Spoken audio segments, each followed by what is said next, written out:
दोस्तों, एक मौलवी साहब जो काफ़ी उम्र दराज हो चुके थे, अपनी टूटी फूटी झोपड़ी में चारपाई पर बैठे आराम कर रहे थे। तभी झोपड़ी के बाहर एक महिला कलेक्टर की गाड़ी आकर रुकती है। महिला कलेक्टर गाड़ी से उतरती हैं और झोपड़ी के अंदर जाने लगती हैं। अंदर पहुंचकर महिला कलेक्टर मौलवी साहब के पैर छूती हैं और कहती हैं कि अब्बा, मैं आ गई हूँ। इस बात को सुनकर मौलवी साहब थोड़ा असमंजस में पड़ जाते हैं और उससे पूछने लगते हैं कि बेटी, तुम कौन हो और मुझे अब्बा क्यों पुकार रही हो। तो महिला कलेक्टर उनसे कहने लगती हैं कि अब्बा, आप मुझे भूल गए, मैं हिमानी वर्मा हूँ, मैं कलेक्टर बन चुकी हूँ। इस नाम को जैसे ही मौलवी साहब सुनते हैं तो उनकी आंखों में आंसू आ जाते हैं और वो रोते हुए उस लड़की को गले से लगा लेते हैं। दोस्तों, कौन थी वो महिला कलेक्टर और क्या कनेक्शन था उनका मौलवी साहब से, पूरी कहानी की सच्चाई जानेंगे आज की इस वीडियो में। लेकिन वीडियो में आगे बढ़ने से पहले आप सभी से विनम्रता के साथ निवेदन है कि आप वीडियो को एक लाइक कर दीजिए और हमारे यूट्यूब चैनल को सब्सक्राइब कर लीजिए। दोस्तों, बिहार के एक छोटे से गाँव में पति पत्नी रहा करते थे। पति का नाम जयप्रकाश वर्मा होता है और उनकी पत्नी का नाम शकुंतला वर्मा होता है। शकुंतला जी अभी गर्भवती हैं और कुछ दिनों बाद उनकी डिलीवरी होने वाली है। तो इस बात को सोच कर दोनों पति पत्नी बड़े ही खुश थे, क्योंकि अब उनका वंश दुनिया में आने वाला था, जिसके लिए उन्होंने अनेकों सपने सजाए हुए थे। धीरे धीरे समय गुजरता है। अब समय आ जाता है डिलीवरी का। तो जयप्रकाश वर्मा ने अपनी पत्नी को एक हॉस्पिटल में भर्ती करा दिया और डिलीवरी होने का इंतज़ार करने लगते हैं। लेकिन जैसे ही डिलीवरी हो जाती है तो डॉक्टर साहब बताते हैं कि आपकी पत्नी की जान हम नहीं बचा पाए। डिलीवरी के दौरान उनकी पत्नी की मौत हो जाती है। अब इस बात को सुनकर जयप्रकाश जी बहुत ज़्यादा परेशान हो जाते हैं, लेकिन वो अब क्या ही कर सकते थे। इसके बाद वो पूछते हैं कि बेटा हुआ है या बेटी। तो डॉक्टर बताते हैं कि बेटी हुई है। जयप्रकाश अपनी बच्ची और पत्नी को घर ले आता है। कुछ दिन विलाप में गुजर जाते हैं। जयप्रकाश जी खुद को संभालते हैं और अपनी बेटी के पालन पोषण में लग जाते हैं। वो अपनी बेटी को माँ और बाप दोनों का प्यार दे रहे थे। उस लड़की का नाम हिमानी वर्मा रखते हैं। अब हिमानी धीरे धीरे बड़ी हो जाती है। वो स्कूल जाने के काबिल हो गई थी, तो उसके पिता ने एक अच्छे प्राइवेट स्कूल में उसका एडमिशन कराया था। समय ऐसे ही गुजरता गया। अब हिमानी 10वीं क्लास में आ गई थी। फिर 10वीं क्लास के एग्ज़ाम देती है। हिमानी पढ़ने लिखने में बहुत होशियार थी और उसके पिता को इस बात की बहुत खुशी होती थी कि उनकी बेटी पढ़ने लिखने में बहुत तेज़ है। वो अपनी बेटी का और भी ज़्यादा हौसला बढ़ाया करते थे। कहा करते थे कि बेटी, तू पढ़ लिख कर ज़रूर एक दिन कोई बड़ी अफसर बनेगी और मेरा नाम रोशन करेगी। लेकिन दोस्तों, ईश्वर को कुछ और ही मंजूर था। एक दिन अचानक से जयप्रकाश वर्मा की एक सड़क हादसे में मौत हो जाती है और इसके बाद हिमानी बिल्कुल अकेली रह जाती है। अब हिमानी के रिश्तेदार सभी उनके घर इकट्ठा हो जाते हैं और वो लोग ये तय करने लगते हैं कि अब हिमानी को अपने साथ कौन ले जाएगा। तभी वहाँ पर हिमानी की बुआ आती है और वो उन लोगों से कहने लगती है कि कोई बात नहीं, हिमानी को मैं अपने पास रखूँगी और मैं इसे अपनी बेटी से ज़्यादा प्यार करूँगी। अब हिमानी को सभी रिश्तेदारों की मर्जी से उसकी बुआ के पास छोड़ दिया जाता है। वो अपनी बुआ के घर ही रहने लगती है, लेकिन धीरे धीरे उसे महसूस हो जाता है कि उसकी बुआ यहाँ पर उसकी परवरिश करने नहीं बल्कि उससे घर का काम कराने के लिए लाई है। क्योंकि दोस्तों, उसकी बुआ हिमानी से घर का पूरा काम करवाया करती थी, उसके बाद ही उसे खाने पीने के लिए दिया करती थी। लेकिन फिर भी हिमानी सभी चीज़ों को सहन करते हुए वहीं पर बनी रहती है और सोचती है कि कोई बात नहीं, अब मेरे माता पिता नहीं हैं तो यही ठीक है, कम से कम यहाँ पर खाने के लिए तो मिल रहा है। इसके बाद एक दिन उसे पता चलता है कि जो उसने 10वीं क्लास के पेपर दिए थे उन पेपरों का रिजल्ट आ गया है। अब हिमानी जैसे ही अपना रिजल्ट देखती है तो उसे पता चलता है कि उसने पूरे ज़िले में टॉप किया है। अब वो अपनी बुआ के पास जाती है और उन्हें बताती है कि बुआ, मैंने 10वीं क्लास में पूरे ज़िले में टॉप किया है। तो आप प्लीज़ मेरी आगे की पढ़ाई को शुरू करा दीजिए, मेरा किसी अच्छे से स्कूल में एडमिशन करा दीजिए। मैं आगे पढ़ना चाहती हूँ, मैं पढ़ लिख कर किसी मुकाम को हासिल करना चाहती हूँ, क्योंकि मेरे पापा का यही सपना था। वो बार बार मुझसे कहते थे कि तू पढ़ लिख कर किसी अच्छी पोस्ट को हासिल करेगी। अब इस बात को सुनने के बाद उसकी बुआ गुस्सा हो जाती हैं, कहने लगती हैं कि अगर तू पढ़ने लिखने के लिए जाएगी तो घर का काम कौन करेगा। हिमानी अपनी बुआ को मनाने की कोशिश करती है, लेकिन उनकी बुआ उसे साफ साफ मना कर देती हैं और कहती हैं कि तुझे इस घर के अंदर ऐसे ही रहना पड़ेगा। इसके बाद हिमानी अपने आप को एक कमरे में बंद कर लेती है और फूट फूट कर रोने लगती है। उसे अपने पापा की वो सारी बातें याद आ रही थी जो उसके पापा उससे कहा करते थे। ऐसे ही रात हो जाती है, लेकिन दिन से रात होने के बावजूद भी ना तो कोई उसे खाना देने आया था और ना ही कोई ये कहने आया था कि बेटी मत रो, हम तेरा एडमिशन करा देंगे। इसके बाद हिमानी अपने आप को संभालती है और परिस्थितियों के साथ जीने की कोशिश करने लगती है। कई बार तो उसके दिमाग में ख्याल आता है कि मैं इस घर को छोड़कर कहीं चली जाऊं, लेकिन वो जाती भी तो कहाँ जाती, क्योंकि उसकी बुआ उसे अपने साथ लेकर आई थी और जो उसका घर था, जिस घर के अंदर वो रहा करती थी, उस घर को बेचकर बुआ ने पैसे अपने पास रख लिए थे। घर ये कहकर बेच दिया था कि मैं इसकी देखभाल करूंगी तो उसमें काम आ जाएंगे। हिमानी इसी तरह से अपना जीवन गुजार रही थी। उसको दिन भर काम करना पड़ता और खाने के लिए उसे तब मिलता जब पूरा परिवार खाना खा लिया करता। इन सभी बातों से हिमानी बहुत परेशान हो जाती है और वो अब इस घर में नहीं रहना चाहती थी। उसको यहाँ पर रहते हुए 1 साल हो गया था और इस 1 साल के दौरान बार बार उसे अपने पापा की वही बातें याद आया करती थी कि बेटी तू पढ़ने लिखने में बहुत होशियार है और देखना तू एक दिन बड़ी ऑफिसर बनेगी। उसके दिमाग में ऑफिसर बनने का भूत सवार था और इसी वजह से हिमानी उस घर से भागने का फैसला कर लेती है। एक दिन उसकी बुआ और घर वाले किसी शादी में गए हुए थे और हिमानी को अकेले घर पर छोड़ कर गए थे। आज हिमानी के पास मौका था, वो अपना सारा सामान पैक करती है और चुपके से उस घर से निकल जाती है। फिर रेलवे स्टेशन की तरफ जाने लगती है। पैदल चलते हुए रेलवे स्टेशन पर पहुंच जाती है। वहां जाकर एक ट्रेन में बैठ जाती है। अब ट्रेन में तो बैठ गई थी, लेकिन उसे ये नहीं पता था कि उसे कहां जाना है। उसे तो केवल इस जगह से निकलना था, क्योंकि यहाँ पर उसके साथ बहुत बुरा बर्ताव हो रहा था। वो सोच रही थी कि कहीं भी चली जाऊंगी और कैसे भी करके अपना जीवन काट लूंगी। अब शाम का समय था, फिर रात हो जाती है। रात के समय में उस ट्रेन में बहुत कम सवारी थी और उन्हीं सवारियों में से एक लड़का हिमानी की तरफ घूर घूर कर देख रहा था। अब हिमानी को ये सब बुरा लगता है, लेकिन वो करे तो क्या करे, क्योंकि फिलहाल वो ट्रेन के अंदर बैठी हुई थी। उसके बाद वो लड़का अपना फ़ोन निकालता है और अपने साथियों के पास फ़ोन करता है और उनसे कुछ बातें करने लगता है। अब हिमानी भी ये सब कुछ होता हुआ देख रही थी। वो बहुत घबरा जाती है। अब जैसे ही अगला स्टेशन आता है तो उसी डिब्बे के अंदर एकदम से 3 लड़के और चढ़ते हैं और वो सभी उस पहले वाले लड़के के पास जाते हैं। वो लड़का हिमानी की तरफ इशारा करता है और फिर सभी लड़के हिमानी की तरफ देखने लगते हैं। हिमानी जैसे ही इन सभी चीज़ों को देखती है तो वो खतरे को भांप जाती है और एकदम से उसी स्टेशन पर उतर जाती है। उसके उतरते ही वो लड़के भी उसके पीछे पीछे उतर गए थे और वो हिमानी का पीछा करने लगते हैं। हिमानी अपने बैग को लेकर भागने लगती है और वो लड़के भी उसका पीछा करने लगते हैं। हिमानी कभी इधर छुपती है, कभी उधर छुपती है और ऐसे ही छुपते छुपाते एक मस्जिद के सामने पहुंच जाती है। अब सवेरा भी होने वाला था, सुबह के 4 बज चुके थे। तभी एक मौलवी साहब नमाज पढ़ने के लिए उस मस्जिद के अंदर जाते हैं।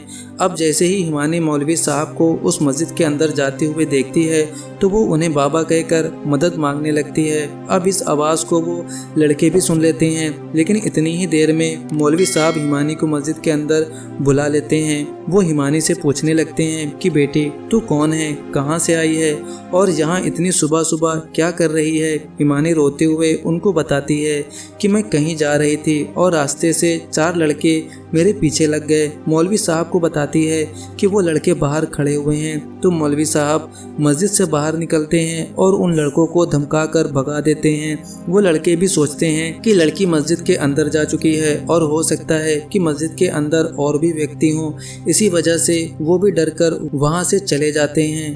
अब मौलवी साहब हिमानी को आराम से बैठने के लिए बोलते हैं। वो बहुत ज़्यादा डरी हुई थी। फिर उससे पूछते हैं कि बेटी तू कौन है, कहाँ से आई है और तुझे कहाँ पर जाना है। अब हिमानी अपनी पूरी कहानी मौलवी साहब को बता देती है। अपनी कहानी सुनाने के बाद उसकी आंखों से आंसू निकलने लगते हैं और वो फूट फूट कर रोने लगती है। मौलवी साहब उसको सहारा देते हैं और दिलासा देते हुए कहते हैं कि बेटी जिसका कोई नहीं होता उसका रब होता है।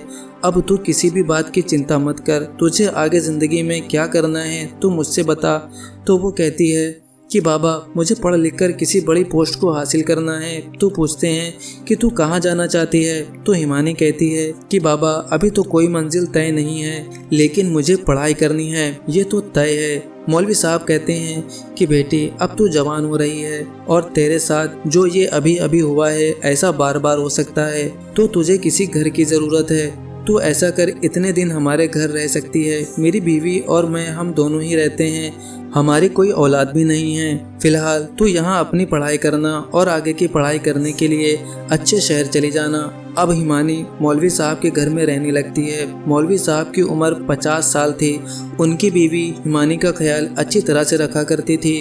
वो लोग उसका एक स्कूल में एडमिशन भी कराते हैं और वहाँ से उसकी आगे की पढ़ाई कराते हैं।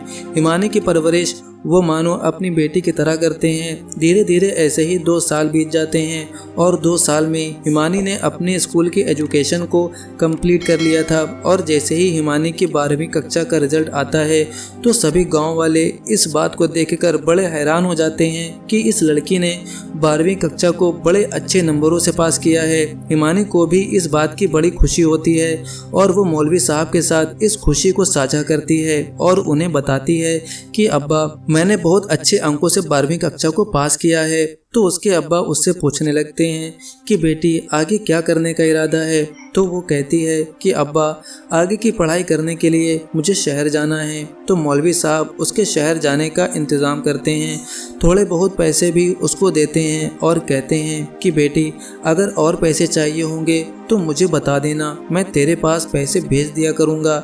इसके बाद हिमानी उनका आशीर्वाद लेकर वहाँ से निकलकर एक बड़े शहर में पहुँच जाती है, जहाँ से वो अपने ग्रेजुएशन की पढ़ाई को करने वाली थी। लेकिन हिमानी मौलवी साहब के ऊपर और बोझ नहीं बनना चाहती थी, क्योंकि मौलवी साहब जैसे तैसे करके अपनी बीवी के साथ अपनी ज़िंदगी को गुजार रहे थे और ऊपर से उनकी उम्र भी काफ़ी हो चुकी थी।